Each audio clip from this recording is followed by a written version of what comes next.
Hi guys, I wanted to give you a quick rundown of what I'm expecting for Project 1.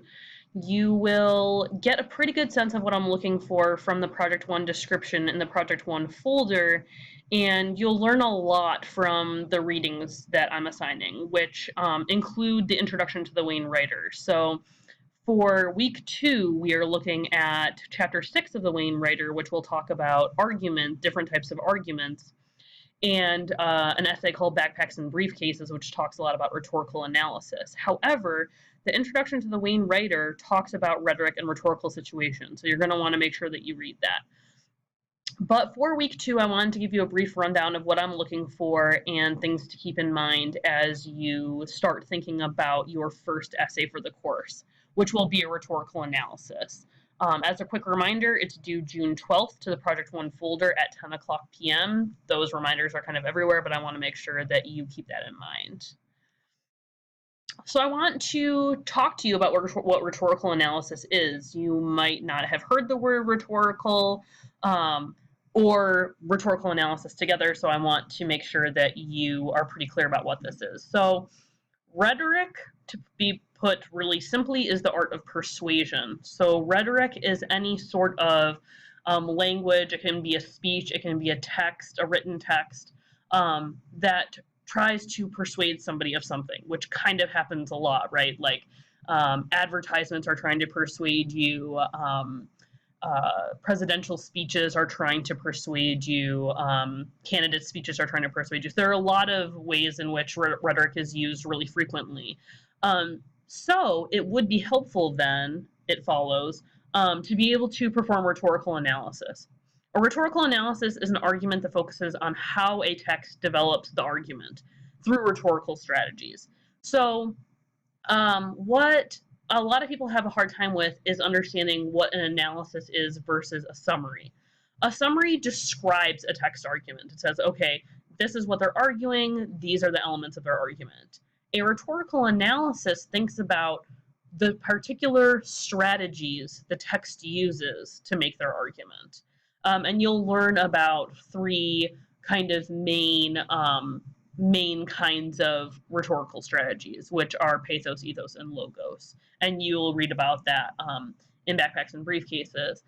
But what you need to focus on when you're looking at rhetorical analysis is that we're looking at strategies that they're using. So it takes a little bit of understanding how the author is going about making their argument.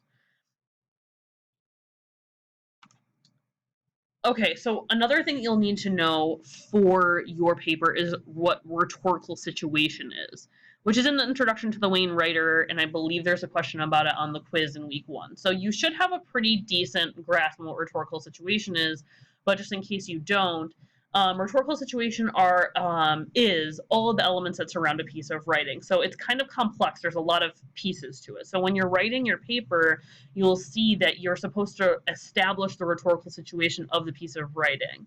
And there are many elements to this. So those include the author's methods, credentials, or motives.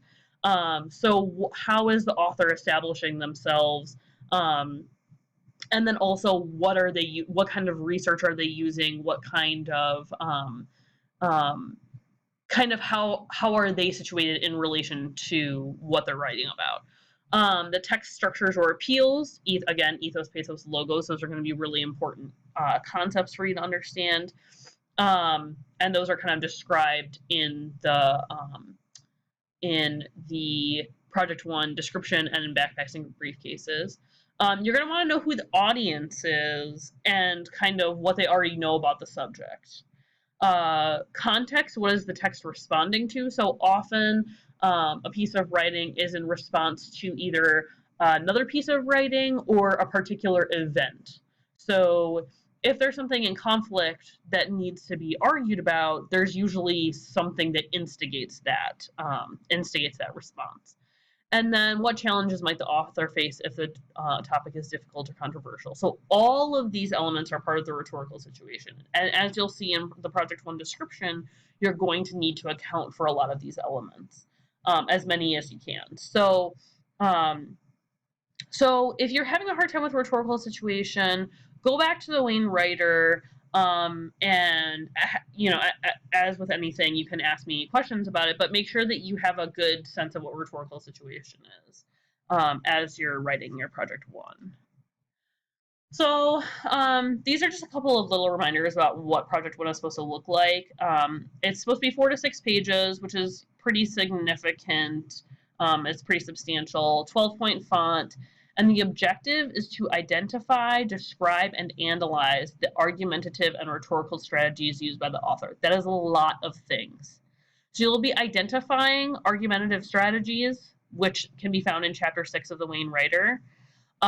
Describe them, which means that you'll be using examples. You'll be showing me in the text using quotations what the argumentative strategies are. How do you know that that's an argumentative strategy? And same thing with rhetorical strategies, analyzing the rhetorical strategies. How is the author arguing and using argumentative and rhetorical strategies? And a detailed outline can be found in the assignment prompt, which breaks down almost sentence by sentence what you're supposed to be doing in what paragraph. And I wanted to give you some quick tips for an effective evaluative claim. So one of the major things you're going to be developing is an evaluative claim, which is how do you think the author is being effective? If you think that they're being effective, if either they are being effective or ineffective, and you have to make an argument about that based on the argumentative and rhetorical strategies. In order to do so, you need to offer examples of why you see the article as effective or ineffective throughout your body paragraph. So that means that you're going to need to use quotations. You're going to need to be able to use quotations from the text to support your claim. And then also, when identifying the author's use of pathos, ethos, and logos, do not just list these strategies. So in your papers, I do not want to see sentences that say the author uses pathos, ethos, and logos to develop their argument. I do not want to see that. Please do not do that. You can use the words pathos, ethos, and logos, but you need to identify the specific types of these strategies. So, for instance, logos is an appeal to logic. So if you want to say that they use logos, okay, what kind of logos do they use? Do they use statistics? Do they use studies? Do they reference any other authorities for this? If they're using ethos, which is an appeal to their own kind of their own identity as like a researcher or a reporter or something like that, do they use personal anecdotes? And that can kind of be used for pathos too if you're kind of trying to appeal to emotion. So what I'm trying to emphasize is that you need to be really specific in your papers. You need to make sure that you use examples really frequently, and then you also need to make sure that you identify specific strategies that are related to those appeals.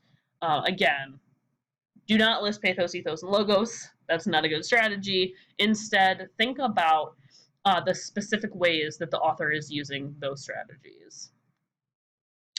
And to wrap up, these are the things that you need to read. It should be pretty clear because they're assigned, but I also think that I need to emphasize how much these texts are going to help you understand how to read the articles that you choose. Backpacks and Briefcases, which is linked in on the Blackboard site for information on rhetorical analysis. The Wayne Writer Introduction for information on rhetoric and rhetorical situation, and the Wayne Writer Chapter 6 on types of arguments. As always, if you have any questions, please email me. But this lecture, along with the readings, should give you a good starting point for thinking about rhetorical analysis and how you would like to go about doing that in your first project.